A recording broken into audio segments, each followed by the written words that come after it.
Everyone, welcome back to your channel. हम एक numerical की सीरीज कर रहे हैं, PYQ न्यूमेरिकल्स।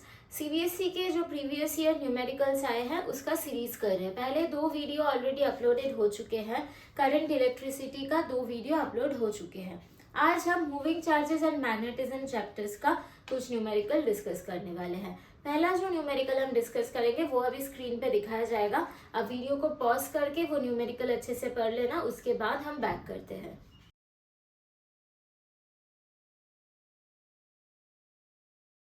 बोला गया है कि एक करंट कैरिंग वायर AB है जिससे 4 एम्पियर करंट इस डायरेक्शन में फ्लो कर रहा है और उससे 0.2 मीटर दूर एक पॉइंट P है। इस पॉइंट P से एक प्रोटॉन मूव कर रहा है in this direction with this velocity 4 into 10 to the power 6 metre पर सेकेंड।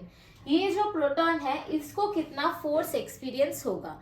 ये जो करंट कैरिंग वायर है इसके करंट की वजह से एक मैग्नेटिक फील्ड जनरेट होगा और वो मैग्नेटिक फील्ड इस मूविंग प्रोटॉन पे कितना फोर्स देगा और वो फोर्स का डायरेक्शन कितना होगा, ये हमें निकालना है। करंट कैरिंग वायर है, एक फॉर्मूला ये हमें पता रहना चाहिए। Suppose this is a current carrying wire जिससे I करंट फ्लो हो रहा है, उससे r डिस्टेंस दूर एक पॉइंट P है। इस P पॉइंट पे कितना मैग्नेटिक फील्ड होगा उसका ये फॉर्मूला है, μ0I डिवाइडेड बाई 2πr।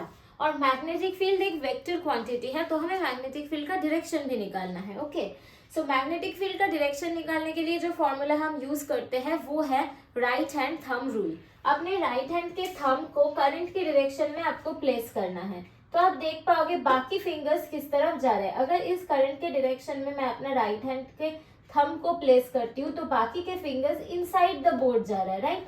अगर कोई चीज इनसाइड द बोर्ड जा रहा है तो हम ये सिंबल देंगे क्योंकि ये एक एरो का बैक साइड है। ओके, अगर कोई चीज टुवर्ड्स अस आ रहा है मतलब बोर्ड से बाहर आ रहा है तो उसके लिए हमें ये सिंबल अप्लाई करना है। This is the point of the arrow. Okay, so यहाँ पर हम देख रहे हैं अगर हम राइट हैंड के थंब को ऐसे प्लेस करते हैं तो बाकी के फिंगर इनसाइड द बोर्ड जा रहे हैं तो हमें ये सिंबल यूज करना है P पॉइंट पे, right. This is the direction of the magnetic field inward. Okay, और अगर करंट को हम ऐसे प्लेस करते हैं, अगर I को हम ऐसे प्लेस करते हैं तो बाकी के फिंगर्स हमारा बोर्ड से बाहर आ रहा है, राइट। अगर करंट को हम ऐसे प्लेस करते हैं तो बाकी के फिंगर बोर्ड से बाहर आ रहा है।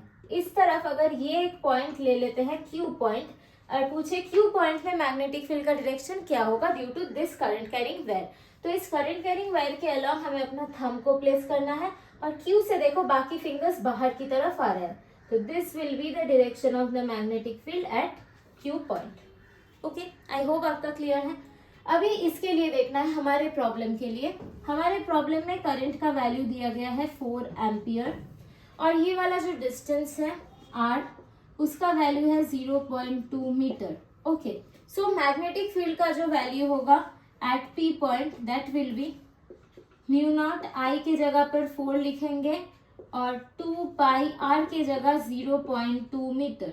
सब कैलकुलेशन SI में हो रहा है। Okay, so 2 μ0 divided by pi into 0.2। ये जो μ0 है, μ0 का वैल्यू होता है 4π इंटू 10 टू द पावर -7। तो इसका वैल्यू हमें यहाँ पुट करना है।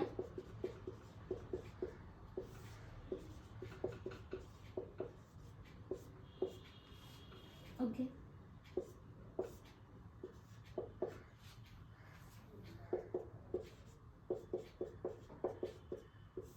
This is mean 1 divided by 10, right.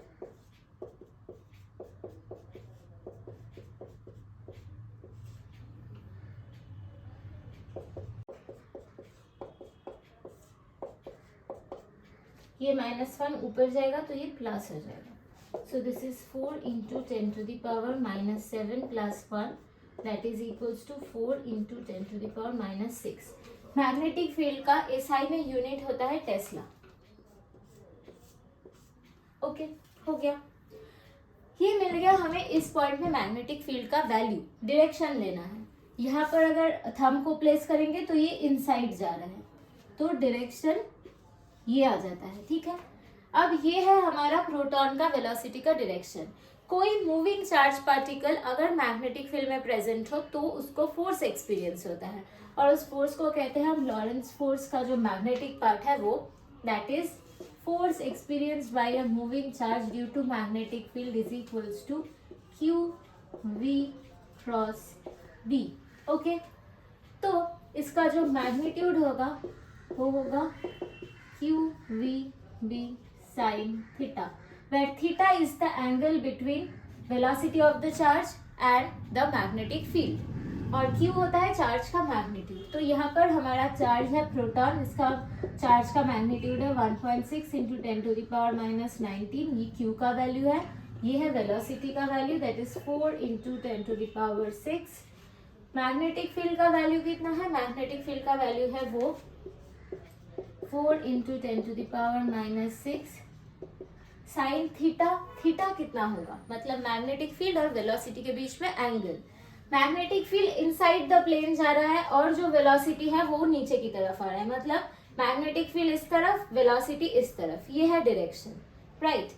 I hope आप समझ पा रहे होंगे। ये अगर मैग्नेटिक फील्ड का डायरेक्शन है इनसाइड तो वेलोसिटी का डायरेक्शन है इस तरफ, डाउनवर्ड, तो इन दोनों के बीच का एंगल 90 डिग्री हो गया। So sine 90 degree that is equals to 1। So यहाँ से आता है 1.6 into 16 into 10 to the power minus 19 plus 6 minus 6, okay, that is 256 into 10 to the power minus 19। और इस फोर्स का जो यूनिट होता है एसआई में वो होता है न्यूटन। ये मिल गया हमें फोर्स का मैग्नीट्यूड। अभी हमें निकालना है फोर्स का डायरेक्शन। तो डायरेक्शन निकालने के लिए हम जो क्रॉस प्रोडक्ट का रूल है वो डायरेक्ट अप्लाई कर सकते हैं। v क्रॉस b है तो वेलोसिटी नीचे की तरफ जा रहा है, जो मैग्नेटिक फील्ड है वो इस तरफ जा रहा है, राइट। सो हम दो पेन के साथ इसको डिस्कस कर सकते हैं। सपोज जो हमारा मैग्नेटिक फील्ड है वो इस तरफ है और जो हमारा वेलोसिटी है वो इस तरफ है, ये है सिचुएशन। हमें v क्रॉस b करना है, ये हमारा v वेक्टर है, सो v क्रॉस b कर रहे हैं हम, राइट। इसको हम ऐसे पकड़े हैं और यहाँ से हमें v क्रॉस b कर रहे हैं। अब राइट साइड से देखना, राइट हैंड जिस तरफ है वहां से देखना, v क्रॉस b, इसका मतलब हम फ्रॉम 6 o'clock टू 3 o'clock जा रहे हैं, राइट। 6 to 3 जा रहे हैं मतलब हम एंटी क्लॉकवाइज रोटेट कर रहे हैं अपने राइट हैंड को। अगर एंटी क्लॉकवाइज रोटेट करेंगे, अगर कोई बॉटल के कैप को हम एंटी क्लॉकवाइज रोटेट करते हैं तो वो कैप खुल के हमारे तरफ आता है, राइट। सो यहाँ पर अगर हम स्क्रू को एंटी क्लॉकवाइज रोटेट करेंगे तो वो बाहर की तरफ आएगा। सो जो हमारा फोर्स है उसका डायरेक्शन इस तरफ होगा, ओके। अगर आपको ये डायरेक्शन वाली बात समझ में आ गई है तो ठीक है। अगर कुछ प्रॉब्लम है, ये क्रॉस सेक्शन, ये जो क्रॉस प्रोडक्ट के डायरेक्शन है वो कैसे निकालते हैं, इसके बारे में अगर आपको कुछ भी डाउट हो तो मुझे कमेंट सेक्शन में ज़रूर बताना, मैं एक अलग से वीडियो करूँगी ये समझाने के लिए, ठीक है। आई होप ये प्रॉब्लम आपको समझ में आया कि आंसर में आपको लिखना है ये है फोर्स का मैग्नीट्यूड और the force is acting away from the wire A B, okay. यहाँ पर अगर प्रोटॉन की जगह इलेक्ट्रॉन होता तो ये Q का साइन नेगेटिव हो जाता, तब आपको V क्रॉस B करके अगर राइट की तरफ फोर्स मिल रहा होता, एक माइनस साइन है इसलिए आपका फोर्स उल्टा तरफ आ जाता। हियर हमारा जो चार्ज है वो पॉजिटिव चार्ज है, प्रोटॉन है, इसलिए V क्रॉस B का जो डायरेक्शन है वही हमारा फोर्स का डायरेक्शन है। लेकिन अगर कुछ नेगेटिव चार्ज होता जैसे कि इलेक्ट्रॉन प्रोटॉन की जगह, तब यहाँ पर एक नेगेटिव साइन होता और फोर्स का जो डायरेक्शन हमने निकाला वो उल्टा हो जाता। आई होप आपको समझ में आया है। तो हम चलते हैं नेक्स्ट प्रॉब्लम की तरफ। वीडियो पॉज करके प्रॉब्लम देख लेना, उसके बाद हम सॉल्व करेंगे।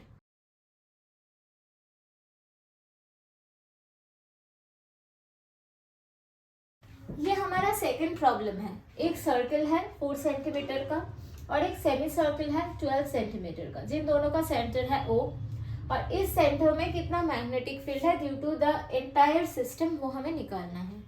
तो पहले हम डिस्कस कर लेते हैं ये प्रॉब्लम सॉल्व करने के लिए हमें कौन कौन सी फॉर्मूला की जरूरत है, ओके।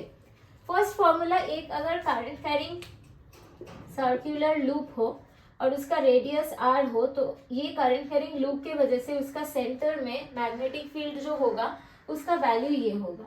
मैग्नेटिक फील्ड का वैल्यू होगा μ0I/2r, जहाँ पर I होगा करंट और r होगा radius of the circular loop, okay. Next है, अगर एक करंट कैरिंग वायर है, इससे P पॉइंट R डिस्टेंस दूर है, इस P पॉइंट पे इस वायर के लिए कितना मैग्नेटिक फील्ड होगा।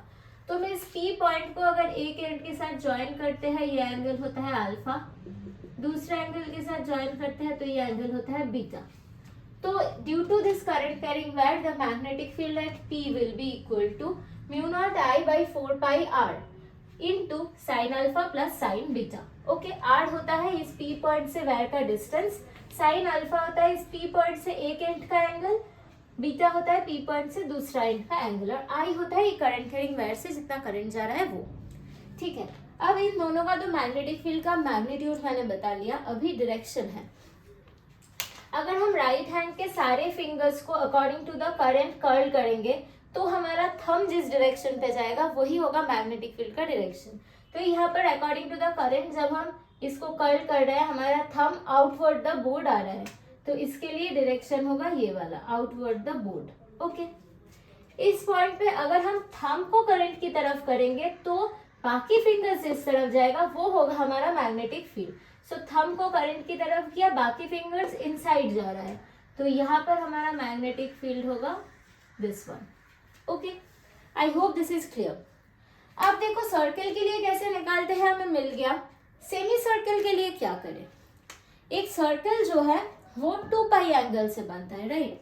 2 पाई एंगल के लिए हमें मैग्नेटिक फील्ड मिल गया mu naught I by 2R। Okay, अगर सेमी सर्कल ले तो सेमी सर्कल पाई एंगल होता है, सो पाई एंगल के लिए कितना होगा, mu naught I by 2R divided by 2 pi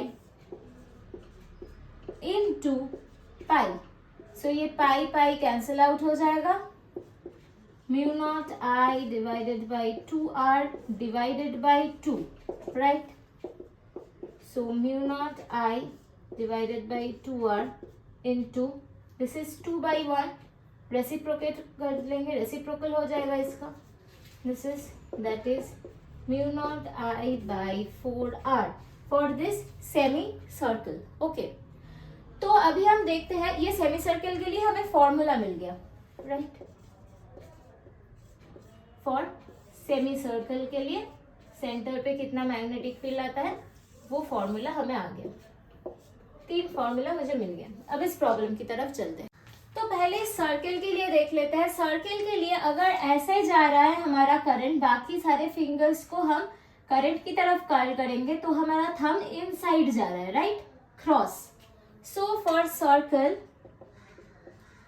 magnetic field का वैल्यू होगा म्यू नॉट I है यहाँ पर 1 एम्पियर, रेडियस है 4 सेंटीमीटर, हमें मीटर बना के लिखना है, 0.04 मीटर। So mu naught divided by 0.08।